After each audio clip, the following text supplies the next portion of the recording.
So what is up, guys? Nick here, helping you to master your technology. Welcome to my Samsung Galaxy S23 versus iPhone 14 speed test.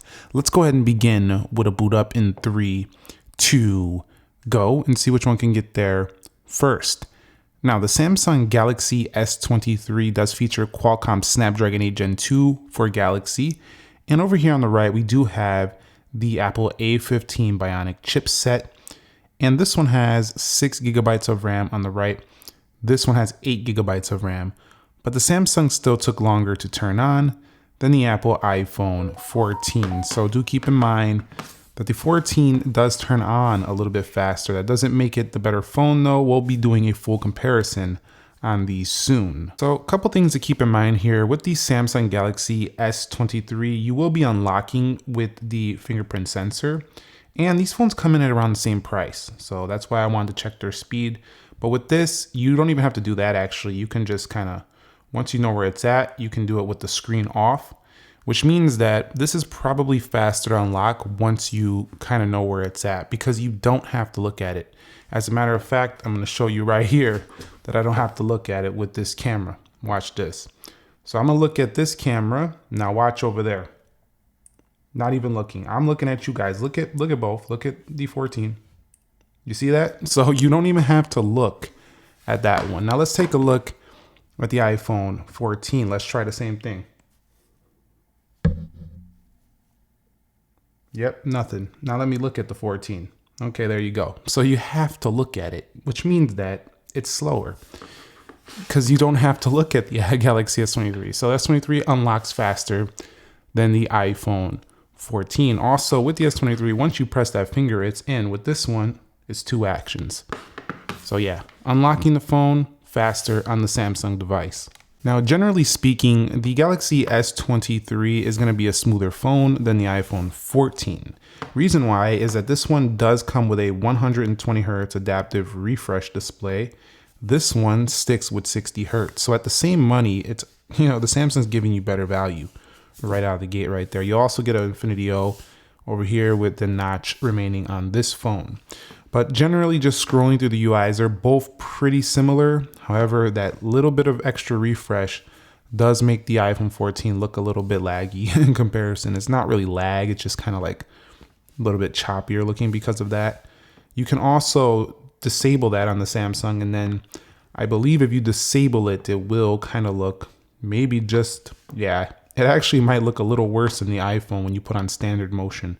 So I would never do standard motion on this phone unless you absolutely need the battery savings. So yeah, generally speaking, One UI 5.1 over here mostly is not, it's not the One UI 5.1 is smoother, it's that the 120 Hz makes it feel smoother in the general operations of these two phones. All right guys, so we've arrived at the app portion of this speed test. Everything closed out for both. We'll begin with calendar. You can see maybe a hair to the iPhone. We'll go into calculator. I think that was the iPhone. We'll go to clock, pretty close. Weather, that's the Samsung with ease. We'll go into Play Store, App Store, Samsung with the win. We'll go over here to games, Samsung faster again. And let's go into Instagram. And you can see Instagram first there on the left. We'll go over here to my profile page, Apple a little quicker there.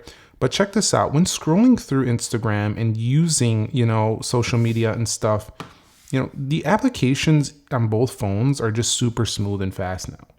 Not that they weren't before, but, with Samsung's newer Qualcomm Snapdragon 8 Gen 2, it stays smoother, faster and less warm over time.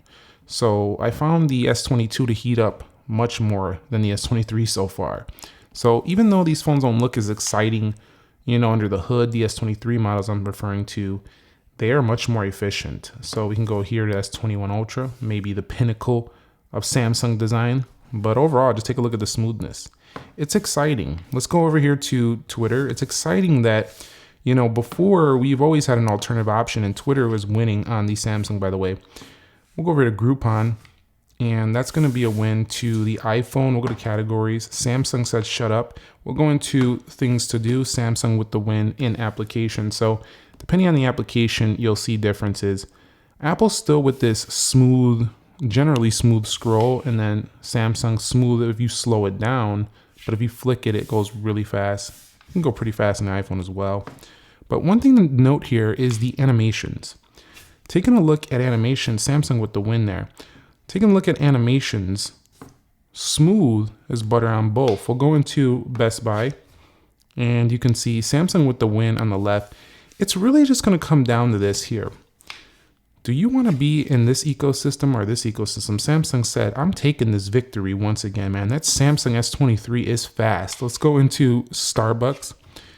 And that's a dead even tie. Nobody's getting coffee first there. We'll go into dead trigger 2. But when you look at these two phones, Apple with the win, when you look at these two phones, and then pretty even once again, when you look at these two phones, Samsung is probably giving you the better hardware for the same money. You're getting a phone that more rivals, I would say, the 14 Pro at the same price as the 14. So I would say Apple's value is very questionable right now, especially with the 14. It's very questionable. They need to make some upgrades. We're going to head up out of here, and we'll go into Temple Run 2.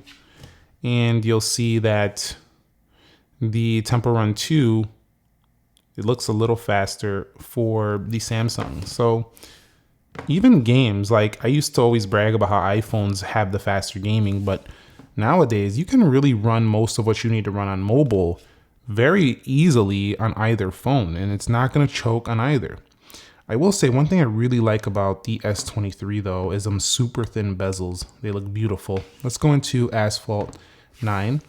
Not that the iPhones don't, but then it gets obtruded by this big thing up here. Samsung still needs to get rid of that punch hole. They can find a way to get a great camera and get it off the body. We'll have the perfect design just about. You can see right there, these games just load at about the same time. I mean, guys, it comes down to, do you want DeX? Do you want the Samsung ecosystem? Do you want to try something different? Do you want theming options? Do you want customization? Or do you want Apple's system? We'll go over here to Geekbench 6. But I do think you're taking a hit on hardware if you pick the iPhone between these two. 3D Mark faster on iPhone. So they traded blows throughout this. But I would say that Samsung took down the iPhone in some apps. Apple took down this one. But overall, they were like pretty much close. Still though, with that 120 hertz missing on the 14, it's just hard to overlook that. This phone just feels faster, looks faster because of the adaptive refresh. But overall, in this application test, I will say that was pretty close overall. Let me know your thoughts on these two. So let's pop back between these and RAM. We'll see how they hold. Take a look at this here. Now, historically, Samsung has had some weird glitches, some weird things where it would just kind of reload stuff, or it would like hang during my reload portion of these tests. And look at it now, just absolutely butter. So while they're not, I feel like a phone can always get smoother. Look at this now. I mean, depending on how fast you flick it out, it will go out. So if you do it fast, it'll go out fast. And there's no weird hang where it kind of flies up, pauses in the middle of the air. It goes back smoothly. So very good. Now with Apple, there's not really much to say because they've nailed this a while ago with the animations. And I still think Apple does better when it comes to pulling the animation off from the side. So if you're in a landscape application and you come out from the side, I still think Apple feels smoother there. However, I can really see this refresh rate. It is not pretty on the 60 hertz anymore. Will the average user notice this? Absolutely not. The person buying the standard phone, not the Pro models, are probably not into specs. But if you compare them side by side, I think most people would be able to see that difference if you told them about it. So what we're going to do now is run a Geekbench 6 test. I think someone called this the Apple Bench yesterday because Apple always wins these tests. That's not entirely true. The fact of the matter is Apple's A series design is in-house. They're using their own software and own chip. I mean, they build it from the ground up. So like basically, Samsung is using a Qualcomm chip on a Samsung phone with a Google software. So it's hard to win when it comes down to the technical benchmarks for a Samsung phone, but they're still doing a great job getting it to feel just as fast as an A series chip, even if technically it's not. So I'll be back when these are done and show you the final results. All right, so here we are. Apple finishes the test as expected. 2151 on that single core and 5206 on that multi-core.